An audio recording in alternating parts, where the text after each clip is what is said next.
how you know a ball is ready for the next step. And this is kind of an interesting case because I went heavy on the leather honey yesterday, and you know, probably heavier than any of you guys would go or should go, just kind of knowing that especially these red leather balls they don't accept the conditioner quite as easy as the brown leather ones, like the GST you might often see, for example. I don't know why that is. Could be the dye on the leather, the treatment's a bit of a different color or whatever. But you know, I did go heavy, as you guys saw. And you know, I picked this ball up about 20 minutes ago to give it a once over with the brush, as the process calls for.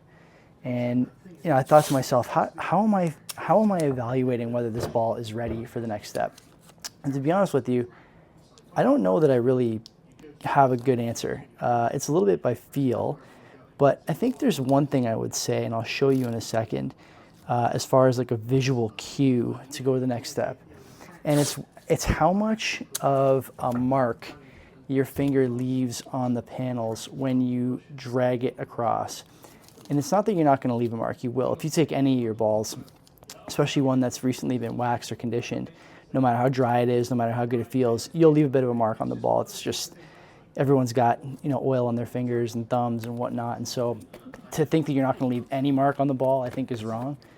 But you can leave a little bit. So I'll try and get a good view here. Here's the panel where the conditioner is the heaviest. And so you can see when I wipe my thumb, you're not really getting a great deal of, like, number one, slickness, but you're only leaving a bit of a mark. And if I go panel to panel, it's sort of similar across all the panels. And I'll just get a ball that I have in the closet here. This is the F2000 I did for myself, and this one's obviously very dark except for one panel. We'll see how this other one turns out. But you know, when I do this on this ball, you get a bit of a mark there too. So don't worry about that too much. What you're thinking about is feel. And when I look at the F2000 that I'm doing now, the feel is really nice. It's soft.